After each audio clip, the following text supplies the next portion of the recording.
Aku hanya memelihara beberapa larva siput. Namun, itu membuat seorang tetua berpengalaman berkeringat dingin. Hanya karena larva-larva yang tampaknya tidak berbahaya ini, ternyata adalah makhluk berbisa yang sangat mematikan. Yang lebih mengejutkan tetua itu adalah, aku tidak hanya tahu waktu penetasan mereka, tapi juga pola kawin mereka. Hal ini membuat tetua itu sangat bersemangat. Dia bahkan berkata ingin mengajariku semua seni bela dirinya. Bahkan berencana menikahkan aku dengan putrinya yang cantik. Namun, beberapa tahun yang lalu, aku hanyalah seorang streamer dengan jutaan pengikut. Konten utamaku adalah siaran langsung tentang racun dan serangga berbisa. Namun, semua masalah bermula dari seekor ular berbisa. Aku memelihara ular hitam mamba, salah satu ular paling berbahaya di dunia. Di rumahku, namun, karena sebuah kecelakaan, aku meninggal di tangannya. Saat aku membuka mata lagi, aku tiba-tiba mendapati diriku berada di sebuah kuil Tao. Hari itu, sekelompok orang datang meminta penginapan semalam untuk menghindari hujan. Melihat mereka sopan dan ramah, tidak seperti orang jahat, aku mulai melepaskan kewaspadaan. Aku memberitahu mereka bahwa aku juga baru tinggal di sini beberapa tahun belakangan. Sambil berbicara, aku menunjuk ke kamar di belakangku. Kecuali kamar ini, kalian boleh tinggal di mana saja. Ketua yang memimpin memberi salam hormat sebagai tanda terima kasih. Lalu dia memberi instruksi kepada murid-muridnya untuk tidak mendekati kamar tersebut. Melihat seragam mereka yang seragam, aku menduga mereka berasal dari sebuah keluarga besar. Meskipun penasaran tentang apa yang mereka lakukan, aku memiliki hal yang lebih penting saat itu.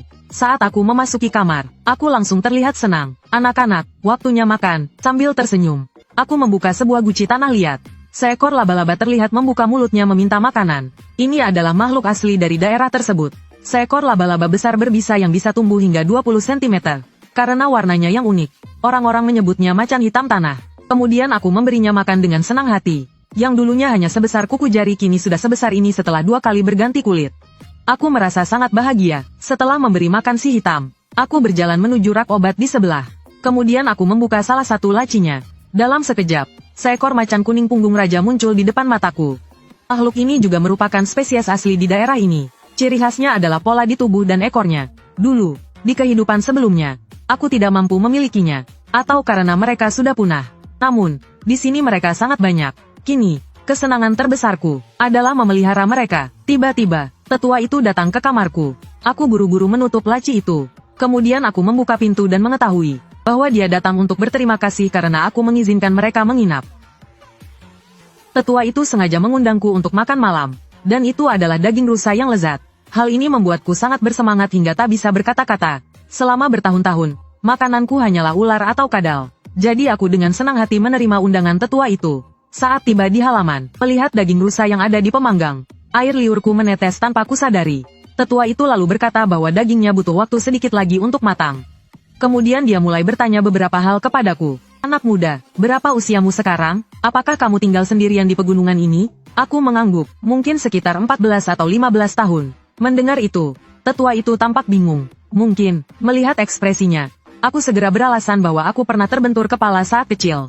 Itu cukup untuk menghentikan pertanyaannya. Pada saat itu, seorang tetua lain yang berambut putih, membawa daging rusa panggang yang telah matang. Anak muda, kamu terlihat sangat lapar. Kamu makan dulu. Tanpa berkata apa-apa, aku menerima daging rusa itu.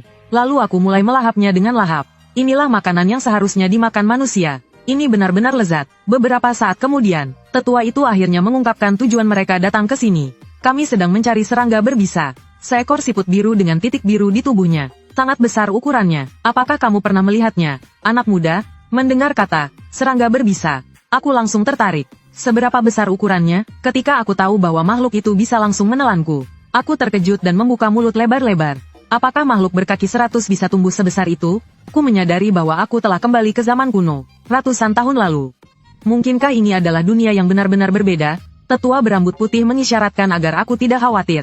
Kami datang ke sini untuk menangkap makhluk itu. Aku langsung menyadari sesuatu. Ternyata kita adalah rekan satu profesi. Kalian berencana memeliharanya, bukan? Tetua berambut putih tertawa terbahak-bahak mendengar itu. Memelihara siput biru, itu terdengar sangat menarik. Tapi kami membutuhkannya untuk obat. Aku langsung bertanya dengan ragu. Siput itu tidak bisa dijadikan bahan obat, kan? Tetua berambut putih langsung menjelaskan alasannya.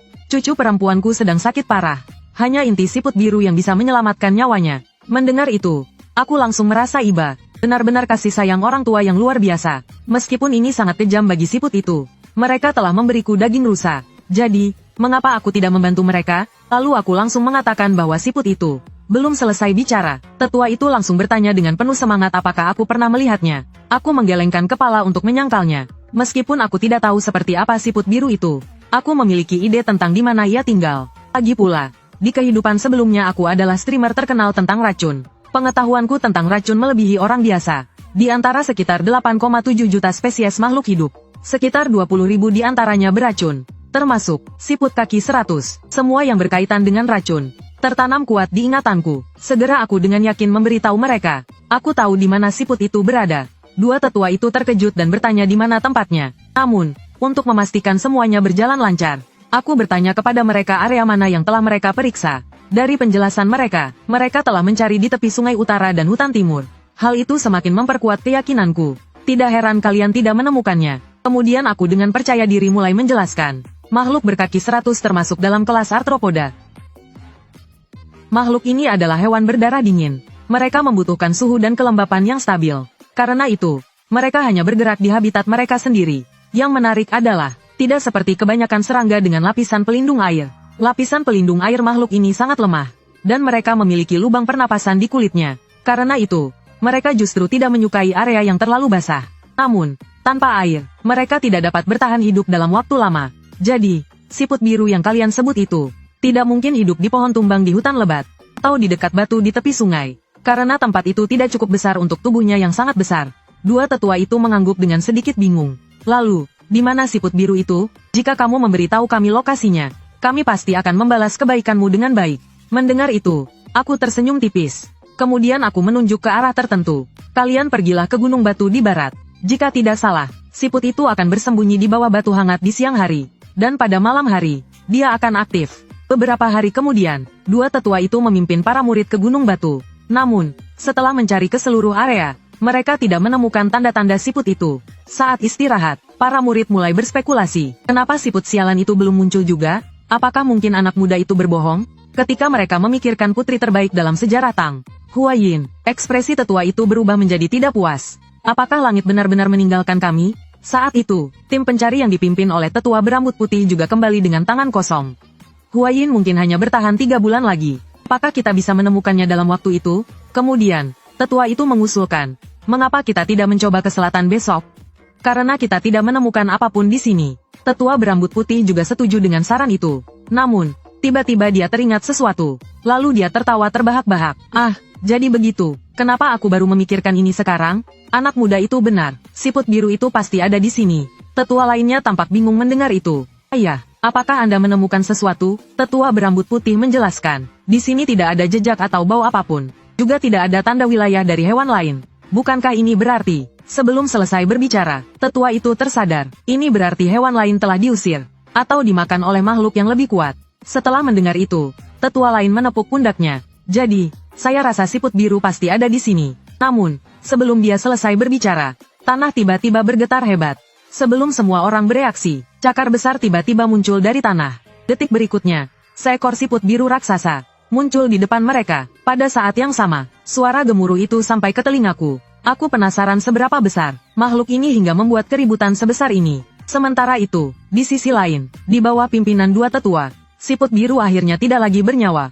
Melihat inti energi yang didapat, semua orang sangat gembira. Sekarang Huayin akhirnya bisa diselamatkan. Tetua lain melangkah maju dan bertanya, "Ayah, bawa murid-murid kembali ke Sichuan. Balas dendam dengan darah, balas budi dengan batu. Aku masih punya satu hal untuk diselesaikan." Tetua berambut putih segera menyadari, aku terlalu fokus pada Huayin sehingga hampir lupa. Kamu harus berterima kasih pada pemuda itu. Dan pastikan dengan segala cara, bahwa dia menjadi bagian dari keluarga kita. Adegan berganti, aku sedang kewalahan mengurus 3 larva siput. Tak kusangka dalam semalam, aku berubah menjadi ayah siput biru. Ternyata, setelah mendengar tentang keberadaan siput raksasa dari tetua, rasa ingin tahuku membawaku ke sarang siput biru itu di malam hari. Meskipun aku tidak menemukan siput biru hidup, aku mendapatkan 3 telur. Aku pun menyembunyikan semuanya di bawah bantal. Namun, saat aku bangun keesokan paginya, ternyata mereka semua sudah menetas. Yang membuatku pusing adalah, mereka tampaknya tidak berniat meninggalkanku sama sekali. Saat itu juga, aku tiba-tiba memikirkan ide bagus. Sekarang, mari kita pergi mandi. Tak lama setelah itu, tetua kembali ke kuil Tao. Setelah memanggil beberapa kali tanpa mendapat jawaban, dia langsung masuk ke kamarku. Melihat ruangan penuh dengan jamu dan guci, dia menduga aku pasti ahli dalam pengobatan. Namun, dia segera menyadari ada yang salah. Masuk ke kamar seseorang tanpa izin. Itu sangat tidak sopan. Namun, saat dia hendak pergi, suara aneh menarik perhatiannya. Ketika dia membuka guci dari mana suara itu berasal, dia langsung membelalak ketakutan. Kemudian, rasa penasaran mendorongnya untuk memeriksa kotak jamu dan guci lainnya. Melihat berbagai jenis makhluk beracun, dia langsung tertegun. Dia tidak menyangka aku tidak hanya memelihara makhluk beracun, tetapi juga membuat mereka bertelur. Perlu diketahui, bahkan keluarga Tang yang ahli racun, sebelum mendapatkan racunnya, hanya bisa menjaga makhluk beracun. Mereka tidak pernah memikirkan cara meningkatkan jumlah dengan bertelur.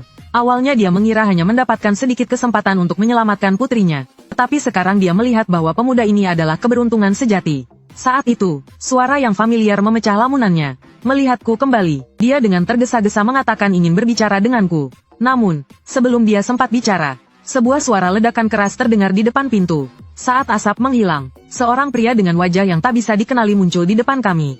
Melihat itu, tetua mendorongku ke belakang. Pria itu pun melancarkan serangan. Tetua, yang sebelumnya sudah terluka, kehilangan kemampuan bertarung.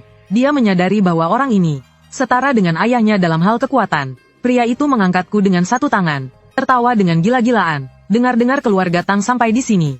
Tak kusangka itu adalah anak dari Dewa Racun 1000. Tetua itu tampak kebingungan. Senior, siapa Anda? Jika Anda mengenal ayah saya, mengapa masih menyerang saya dan pemuda itu? Pria itu langsung mengepalkan tinjunya. Melihat wajah ini dan tinju merah, Anda masih belum paham? Ayahmu yang membuatku menjadi seperti ini. Setelah mendengar itu, nama tertentu muncul di benak pria tua itu. Zuo Yunyang, iblis berdarah tangan. Tapi bukankah dia terkena telapak beracun ayahku dan jatuh dari tebing? Aku tidak menyangka dia masih hidup. Melihat situasi yang tidak menguntungkan, pria tua itu menawarkan nyawa sebagai gantinya. Namun, Zuo Yunyang langsung menolak. Siapapun yang terkait dengan keluarga Tang, tidak ada yang akan saya ampuni. Ini membuat pria tua itu sangat marah. Tetapi dia tidak berdaya. Dengan kekuatan Zuo Yunyang yang semakin besar, kesadaranku perlahan memudar. Saat dalam bahaya besar, 3 larva siput tiba-tiba melompat keluar dari pakaianku. Detik berikutnya, mereka menggigit Zuo Yunyang dengan ganas. Zuo Yunyang tidak terpengaruh. Siput kecil, kalian pikir bisa melukai saya dengan cara ini? Namun, baru saja dia selesai berbicara, tiba-tiba dia memuntahkan darah segar. Tubuhnya pun lemas tak terkendali. Akhirnya dia jatuh ke tanah dan meninggal. Melihat ini, aku terkejut. Dia mati begitu saja. Orang tua di sampingku bahkan lebih kaget. Dia bukan orang biasa. Pemuda ini seharusnya menjadi bagian dari keluarga Tang kita. Beberapa hari kemudian, luka pria tua itu mulai sembuh. Setelah sadar, dia langsung mengucapkan terima kasih. Kemudian dia mengatakan bahwa dia adalah seorang pendekar. Aku pun menjadi penasaran. Apakah pendekar yang bisa terbang di udara itu nyata?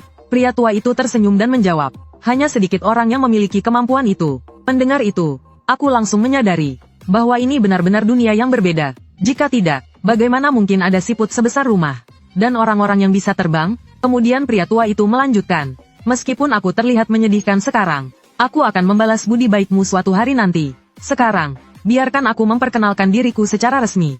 Aku adalah Tang Tiesan, kepala keluarga Tang Men dari Sichuan. Aku menjawab bahwa namaku Wei Shaolong. Namun, dibandingkan namaku, dia lebih tertarik pada makhluk beracun di tubuhku. Saat mengetahui bahwa itu adalah larva siput bercorak biru, Tang Tiesan yang masih terluka parah langsung duduk tegap. Dari mana asal mereka? Bagaimana kamu menjinakkannya? Dan ketika aku menunggumu, aku melihat banyak makhluk beracun di kamar. Apakah semua itu juga kamu pelihara? Aku pun menceritakan semua kejadian secara rinci. Mendengar itu, Tang Tiesan yang berpengalaman tampak terkejut. Kamu bilang kamu tidak hanya bisa memelihara telur, tapi juga memprediksi waktu penetasannya, bahkan memahami pola perkembangbiakannya. Aku lalu mengeluarkan 2 makhluk beracun dan menjelaskan, ini adalah kadal gua biasa. Tubuhnya memiliki garis kuning, ekornya bergaris putih. Jika dikawinkan dengan jenis yang hanya memiliki garis putih di ekornya, kadal yang lahir akan memiliki kedua warna ini. Mendengar ini, Tang Tiesan tampak tidak percaya. Apakah hal seperti ini bisa diatur manusia? Dia menelan ludah sambil berpikir. Di pikirannya muncul ide yang sangat berani. Jika makhluk beracun yang kuat dikawinkan, apakah mereka bisa menghasilkan spesies yang lebih beracun? Aku mengiyakannya, selama kita tahu makhluk mana yang lebih beracun. Secara teori itu mungkin. Mendengar jawabanku, Tang Tiesan sangat bersemangat. Pemuda, jadilah keluargaku. Jika kamu masuk ke Tang Men, aku akan mengajarkan semua ilmu bela diri. Aku juga akan memberimu segalanya yang kamu butuhkan. Saat itu, aku percaya kamu bisa mengembangkan 10 makhluk beracun terbaik di Tiongkok. Jika itu masih belum cukup, aku bahkan bisa menjodohkanmu dengan putriku yang cantik. Mendengar ini, aku segera menghentikannya. Tang Tiesan tertawa puas. Meski kamu masih muda, pada akhirnya kamu juga seorang pria. Sepertinya Huayin kali ini benar-benar berjasa. Namun aku memberitahunya bahwa aku tidak tertarik pada wanita. Baru saja Anda menyebut 10 makhluk beracun terbaik di Tiongkok. Apakah mereka lebih kuat dari siput bercorak biru? Tang Tiesan mengiyakan. Siput bercorak biru memang kuat. Tapi itu hanya makhluk beracun tingkat rendah. Itu sama sekali tidak bisa dibandingkan dengan 10 makhluk beracun terbaik di Tiongkok. Di antaranya, ada kalajengking sebesar rumah.